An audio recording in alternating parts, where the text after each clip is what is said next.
Alors, vendredi 27, comme vous le savez, à 11 heures, à l'heure de Paris, selon un comptage réalisé par l'AFP, le coronavirus avait déjà tué pas moins de 25 000 personnes dans le monde, dont les 2 tiers en Europe. Des centaines de milliers de cas sont diagnostiqués et ces chiffres sont évidemment en dessous de la réalité des contaminations, puisque aucun pays n'a voulu ou pu mettre en place un système de test à la hauteur des besoins. Chaque jour, donc, le virus tue plus de 2000 personnes dans le monde. Le directeur général de l'Organisation mondiale de la santé a déclaré, je cite, « Cela a pris 67 jours à partir du premier cas signalé pour atteindre 100 000 cas, 11 jours pour la deuxième centaine de milliers et seulement 4 jours pour la troisième centaine de milliers. » Pour ne pas faire trop dans la rubrique nécrologique, l'Italie en est maintenant à près de 10 000 morts, dont 1000 rien que dans la journée de vendredi. L'Espagne en est à 5 000 morts, en France 1 700 morts, 1 500 aux États-Unis, dont un quart là encore dans la journée de vendredi. L'Iran a annoncé 2 400 morts et la pandémie touche maintenant l'Amérique du Sud, l'Afrique et tous les continents. Ce sont 2,6 milliards de personnes, soit plus d'un tiers de l'humanité, qui sont actuellement, comme nous, probablement confinées. Alors les raisons d'une telle hécatombe, on les a déjà évoquées bien des fois. La destruction internationale des systèmes de santé et de soins n'est pas un phénomène nouveau, ni un phénomène isolé, et encore moins la subordination de ces systèmes de santé à la rentabilité et au profit privé. C'est vrai en France, on en reparlera tout à l'heure avec les camarades des hôpitaux, mais c'est aussi vrai dans les pays les plus avancés du monde, comme aux États-Unis, où 37 millions de personnes ne sont couvertes par aucune assurance de santé. Des millions d'autres prennent une couverture santé minimale, ce qui signifie qu'elles doivent s'acquitter d'une partie des coûts et mettre de leur poche.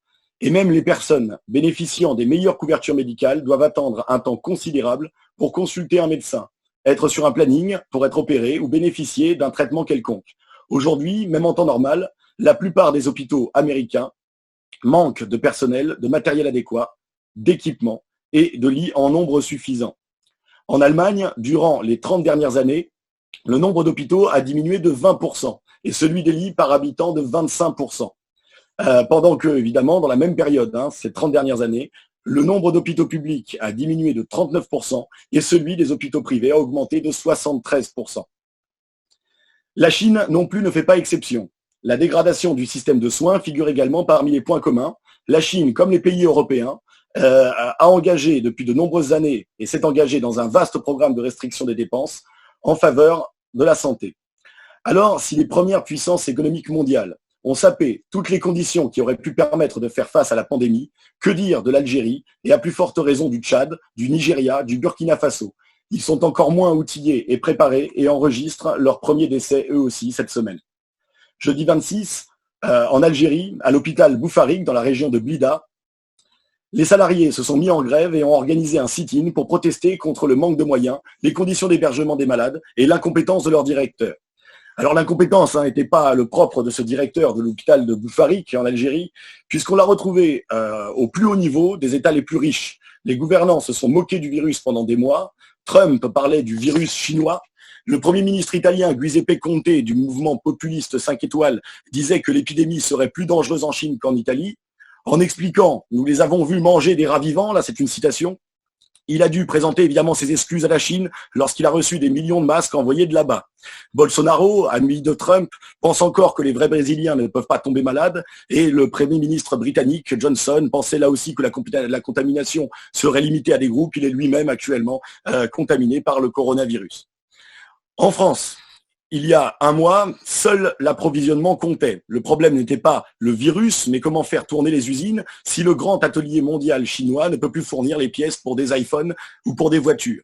Carlos Tavares, un PDG de PSA, groupe mondialisé s'il en est, puisqu'il a racheté Opel dernièrement et a fusionné avec Fiat Chrysler, le disait clairement en disant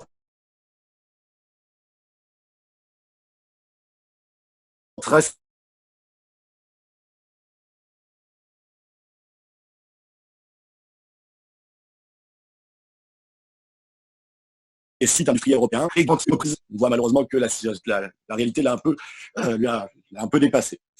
Alors, Chine pour juguler cette épidémie. Et quand c'est arrivé ailleurs, au fur et à mesure de la progression du virus, chaque État a voulu mener sa politique dans ses frontières, à son rythme, en retard donc, à coup de mesures improvisées, alors qu'on s'y attendait depuis des mois, depuis en fait le développement de l'épidémie en Chine. Le pompon à Trump, quand même, qui déclarait cette semaine encore, je cite, « Le taux de mortalité, à mon avis, est très très bas ». Pourtant, à New York, ville américaine, là aussi s'il en est, qui représente 30% des cas aux États-Unis de contamination, on construit des morgues de fortune pour faire face à la hausse des décès. À la Nouvelle-Orléans, qui connaît actuellement la plus forte croissance de nouveaux cas dans le monde, les hôpitaux manquent de matériel et de place.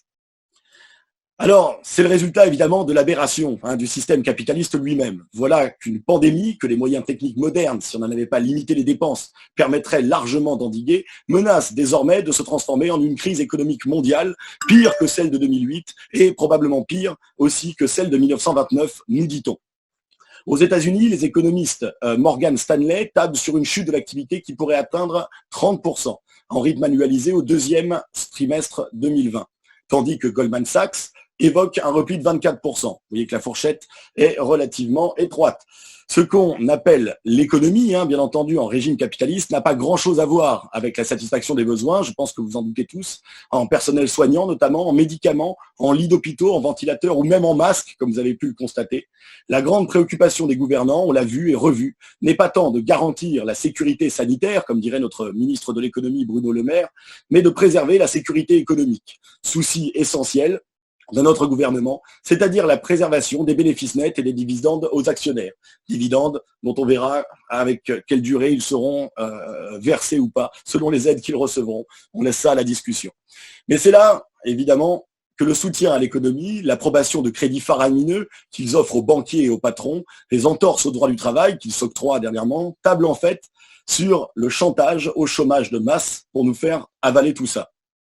La pandémie du Covid-19 a provoqué un ralentissement de l'activité économique mondiale, mais aussi une baisse de la demande de pétrole dont les fluctuations sont liées au profit immédiat qu'escomptent tirer les grands trusts pétroliers. Aux dépens, bien sûr, des économies des régions qui en dépendent fortement.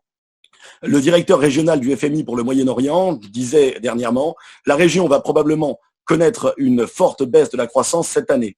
Un constat qui s'applique pour le Moyen-Orient, mais évidemment pour beaucoup de pays d'Afrique, de l'Algérie au Nigeria. L'Organisation internationale du travail évalue qu'il pourrait donc y avoir entre 5 et 25 millions de chômeurs supplémentaires à travers le monde, peut-être bien plus, suivant des scénarios économiques, dont la moitié dans les pays les plus développés. Et d'ailleurs, les attaques commencent. En Norvège, le taux de chômage est passé en un mois de 2,3% à 10,4%. En Autriche, 163 000 nouveaux inscrits sont venus pointer au service de l'emploi en 10 jours, soit un bond de 40%. En Suède, sur la seule semaine du 16 au 22 mars, c'est-à-dire pas cette semaine, la semaine d'avant, 14 000 salariés ont reçu un préavis de licenciement contre une moyenne habituelle de 3 000, là encore, par mois. En Hongrie, l'aéroport de Budapest a supprimé, là, cette semaine, 15% de ses effectifs. Alors, évidemment, l'industrie touristique est bien évidemment touchée de plein fouet, même si, en soi, le drame des passagers fortunés d'un navire de croisière refoulé à l'entrée du Panama nous émeut évidemment beaucoup moins que les drames qui se préparent en Afrique et qui ont déjà commencé en Inde de façon terrible. Mais l'automobile est aussi à l'arrêt. En soi, c'est normal aujourd'hui. La normale, c'est bien qu'on fasse marcher les usines d'automobiles, comme ça risque d'être le cas dès la semaine prochaine, y compris en France, et qu'on envoie les travailleurs au boulot avec la pandémie. Alors que ces entreprises ne produisent pour l'instant rien de nécessaire pour la juguler, ni en termes de santé, ni en termes d'alimentation. Mais la question devient un peu la suivante, à qui va-t-on faire payer la note ?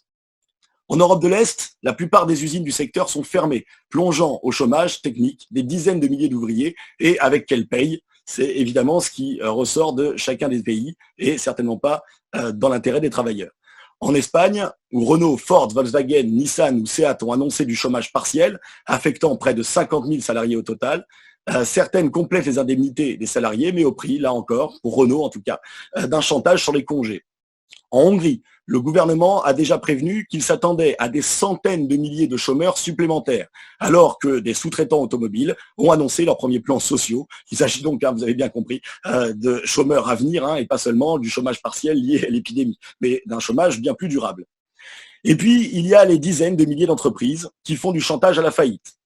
Les confédérations espagnoles des petites et moyennes entreprises a fait déjà ses calculs. 300 000 emplois devraient être perdus si le confinement dure un mois. Impossible de savoir combien, s'il dure davantage. Partout en Europe, les gouvernements ont réagi de la même façon. pour éviter les faillites des entreprises, mettant sous perfusion l'économie, pour préserver le tissu, je cite, le tissu productif, afin, là encore, je cite, de sauvegarder les emplois, de rebondir quand la pandémie sera terminée. C'est ce qu'explique Pedro Sánchez, le Premier ministre espagnol, sur quoi, évidemment, ce que confirme le chancelier autrichien, Sebastian Kurz, qui dit « Le chômage partiel, c'est mieux que le chômage ». Un chômage partiel, donc aux frais des États, réparti sur la totalité de la population, aux frais du contribuable, à l'exception, bien sûr, du très gros patronat qui, lui, ne déboursera strictement rien. Partout, bien plus encore qu'en 2008, comme en France par exemple, les mêmes gouvernements qui lésinent actuellement sur les masques et qui n'en trouvent pas, ont débloqué pourtant des aides en milliers de milliards aux grandes entreprises. Aux États-Unis, les aides aux grandes entreprises vont atteindre les 500 milliards de dollars. Donc 425 milliards de prêts et de prêts garantis par le Trésor. C'est encore le célèbre BlackRock, que vous connaissez bien, le plus grand gestionnaire d'actifs au monde, qui supervisera les programmes. Et cela sans la moindre contrepartie, si ce n'est peut-être une contrepartie obtenue de grande lutte par les démocrates, que les entreprises Trump ou appartenant à la famille Trump ou à quelconque membre du Congrès ne pourront pas bénéficier de ces aides. Mais à ces 500 milliards, donc aux grosses entreprises, il faudra ajouter également les 350 milliards de dollars d'aide aux PME. Comme en France, l'unité nationale a fonctionné à plein aux États-Unis. Trump a d'ailleurs remercié les démocrates et les républicains du Sénat pour avoir, je cite, adopté à l'unanimité les plus importantes mesures de secours financier de l'histoire américaine. Parmi les démocrates qui ont participé à ce vote unanime, le sénateur Bernie Sanders, de la gauche du Parti démocrate, pour ceux qui l'ignorent. Enfin, ce qui prétend comme tel. En Europe, donc, en quelques semaines, le pacte de stabilité et de croissance qui régit la discipline budgétaire des pays de la zone euro a été suspendu. Il imposait, en effet, de juguler les dépenses sociales, la plupart du temps. Mais exception aujourd'hui, bien sûr, pour subventionner nos très chers patrons européens. L'Allemagne a présenté le plus grand budget de relance de son histoire et renoncé, pour une fois, à l'équilibre budgétaire. La Commission européenne a mis des dizaines de milliards sur la table. La Banque centrale européenne, la BCE, a annoncé l'injection de 1000 milliards d'euros. Elle fait tourner la planche à billets, ce qui évidemment va jouer sur la hausse des prix que nous aurons à payer nous-mêmes par une baisse de notre pouvoir d'achat. C'est comme ça qu'on remboursera leurs dettes. Bien sûr, les premières mesures n'en ont pas moins été pour fermer les frontières, notamment aux migrants. L'occasion, évidemment, était trop belle pour une politique criminelle dont on avait vu les images aux frontières de la Grèce il y a quelques semaines. Mais cette débauche de distribution de milliers de milliards aux banques et aux entreprises, qui en payera la note? L'exploitation du travail et l'extraction des bénéfices nets, bien entendu. Et pour les subventions, pour les garanties aux prêts directs des États, ce sera l'argent des impôts et les nouvelles restrictions sur les services publics. Voilà ce qu'on nous prépare et voilà ce qu'on devrait subir. Et dès maintenant, non seulement en France, mais un peu partout dans le monde, le patronat a donc l'intention de contraindre les travailleurs à retourner au travail dans des conditions dangereuses, au mépris de l'épidémie, grâce au chantage économique et, si nécessaire, par la force pure et simple, telle qu'on l'a vu même en France. Y compris en Algérie, par exemple, où le patron Rebrab, qui fait sa pub en promettant de payer de sa poche l'importation de masques à faire travailler les ouvriers dans des usines en pleine épidémie. Le couplet français sur le civisme ou la sécurité sanitaire, qui irait de pair avec la sécurité économique, a trouvé, vous imaginez bien, un écho simultané dans le monde entier. Alors, on ne va pas faire le concours du palmarès de la formule la plus cynique, mais quand même, il y en a quelques-unes que je ne peux pas résister de vous donner. En Allemagne, par exemple, le quotidien Handelsblatt a publié une interview du gestionnaire de fonds spéculatifs, Alexander Dibelius, qui déclare, je cite, que l'arrêt collectif de l'économie est plus effrayant que cette infection virale. Aux États-Unis, Trump a déclaré jeudi dernier, je cite, « Nous devons nous remettre au travail. Notre peuple veut travailler, il veut y retourner, il doit y retourner. C'est un pays qui a été construit en accomplissant le travail et notre peuple veut retourner au travail. Je l'entends haut et fort de la part de tout le monde. » Alors, en effet, les principaux dirigeants de Wall Street, ainsi que la page éditoriale du New York Times, proche du Parti démocrate, ont insisté sur la nécessité d'un retour rapide au travail, sous le slogan, je cite, « Le remède ne peut pas être pire que la maladie ». Le journal New York Times titrait « L'arrêt de la production met en lumière le coût économique des vies sauvées ». Et un politicien démocrate rajoutait « Un programme qui sauve les jeunes est meilleur, dans ce sens qu'un programme identique qui sauve les personnes âgées ». Pour continuer dans le cynisme, Quant au président, évidemment, du Mexique, dit de gauche, le président du Mexique, il juge que paralyser l'économie aurait de pires conséquences pour les pauvres que la pandémie. Il culpabilise ceux qui ont la chance d'avoir du boulot, je cite là encore. À ceux qui demandent que je paralyse tout, je rappelle que certains d'entre nous ont un salaire fixe et que d'autres gagnent leur vie dans la rue, a-t-il déclaré jeudi dernier. Alors on peut résumer, évidemment, face à ce cynisme, on peut résumer le sentiment de millions de travailleurs dans le monde par cette formule d'une enseignante de Floride, je cite, qui m'a un peu plu. Après, je cite l'enseignante, après avoir traîné pendant des mois et n'ayant pas fourni de tests et de fournitures médicales nécessaires, Trump attise la xénophobie et le racisme en étiquetant le virus comme un virus chinois. La classe dirigeante aux États-Unis et dans plusieurs pays a essentiellement déclaré qu'il était normal que des dizaines de millions de personnes soient infectées et que des millions meurent dans le monde. De toute évidence, la classe ouvrière est remplaçable, cela n'a jamais été aussi clair. S'il s'agissait d'un virus informatique qui pourrait anéantir leur fortune, là, ils s'en soucieraient. Alors, c'est vrai, ces derniers temps, on n'est pas les derniers à l'avoir vu, on a vu des milliers de salariés faire valoir leurs droits de retrait, comme en France, ou qui confinent au débrayage, ou carrément des débrayages. À Amazon, en France, à la Poste, à la SNCF et dans l'automobile. On a vu également la colère dans les hôpitaux. Mais c'est juste pour qu'on le sache, au moment où des salariés français dans l'automobile ou dans les hôpitaux se mobilisaient, ou à la Poste, il fallait savoir qu'aux États-Unis, par exemple, les débrayages se sont multipliés à l'usine Fiat Chrysler, dans le Michigan et dans l'Ohio, chez les salariés des transports en Alabama, dans les chantiers navals dans le Maine, dans l'agroalimentaire en Géorgie aux États-Unis ou en Irlande du Nord, à Amazon à New York ou à Amazon en Italie ou en France, dans les hôpitaux du Zimbabwe ou, comme on l'a dit tout à l'heure, en Algérie. À la Poste, c'était vrai en France, mais c'était aussi vrai à Brooklyn. Mais évidemment, cette colère-là est pour l'instant en confinement. Mais revenons quand même à la Chine pour terminer, là où tout a commencé finalement. Alors que le confinement commençait à être levé dès la mi-février, la reprise progressive du travail, qui avait cessé visiblement plus rigoureusement qu'en France, s'est accompagnée d'une reprise des grèves. Elles n'étaient pas rares, ces grèves, avant l'épidémie, mais elles se sont généralisées par dizaines après l'épidémie, notamment pour le paiement des arriérés de salaire et de ces derniers mois. Cette épidémie, vous voyez bien, pourrait se transformer en une épidémie de la colère, une épidémie des grèves, qu'on peut souhaiter qu'il devienne, pour cette raison, une épidémie de grévistes. La colère qui est actuellement confinée pourrait bien exploser et, on l'espère, même peut-être avant le confinement. Voilà, j'ai fini. Je vais faire un petit point sur la situation politique en France et ses dernières évolutions. Donc tout d'abord, en fait, on peut parler de l'hypocrisie absolue sur le confinement. D'un côté, on a des discours autour martial sur le confinement de la population, avec le couvre-feu et le recours à l'armée, voire les violences de la police sur les jeunes des quartiers populaires. Et de l'autre côté, au contraire, le gouvernement qui avalise et encourage la continuité du travail. Donc ça veut dire, en fait, dans les faits, des millions de salariés envoyés prendre les transports, franchir à plusieurs centaines les tourniquets, se confiner dans les ateliers. Et en fait, fort de cet appui gouvernemental, les patrons se permettent tous les coups de pression contre les travailleurs. Donc d'une part, ça veut dire l'absence de mesures sanitaires minimales, sauf quand ils y sont poussés par les réactions des salariés. Le cas de la Poste, il est assez exemplaire, mais bon, je laisserai des copains ou des copines développer dans le débat. On a aussi des entreprises qui essaient de rouvrir leurs usines ou annoncent le faire très prochainement. PSA début avril, Michelin, dans l'aéronautique. Et là, on repassera pour le côté production essentielle en temps de guerre contre le virus. Tout ça est justifié par le discours du gouvernement qui en fait des tonnes sur l'union sacrée contre le virus. Ce discours, en fait, il permet dans les faits de légitimer l'envoi de travailleurs au front au mépris de leur santé, voire de leur vie. D'ailleurs, sur ce vocabulaire guerrier, la ministre du Travail, Pénicaud, elle l'a répété, refuser d'aller travailler en pleine pandémie, ce serait du défaitisme. Cette union sacrée, en fait, elle est faite contre les travailleurs, et de l'autre côté, elle est indolore pour le patronat, et elle peut se décliner en fait sur plein de volets. Là, ce qui a fait actualité la semaine dernière, c'est surtout les attaques au niveau législatif, avec ces ordonnances sur le droit du travail, justifiées par l'état d'urgence sanitaire.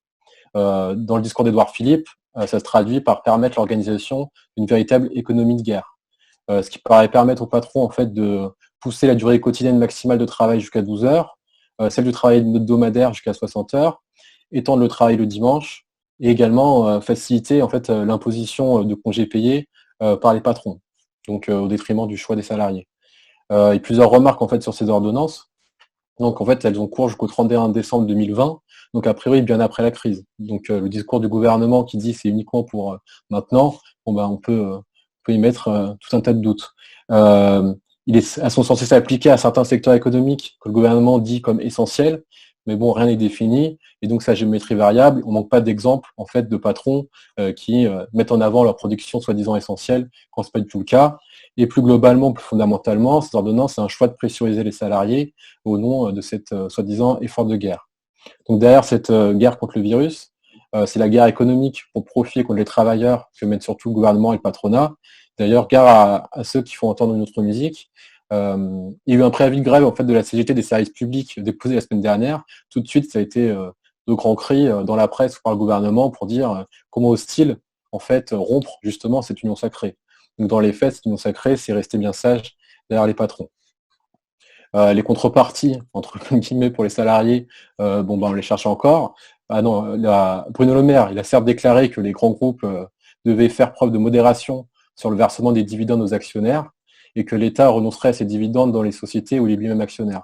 Bon, déjà, en termes de langage, le patronat tremble quand on lui enjoint de se modérer. Bon, on peut compter sur lui pour le faire tout volontairement.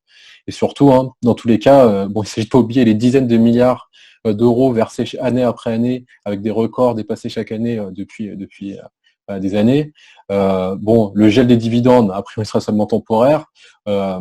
Et à mesurer à côté de ces dividendes-là, tout l'arsenal législatif mis en place pour faire marcher à plein la machine à profit que je décrirai rapidement plus haut, et le fait surtout d'envoyer les travailleurs au front au quotidien.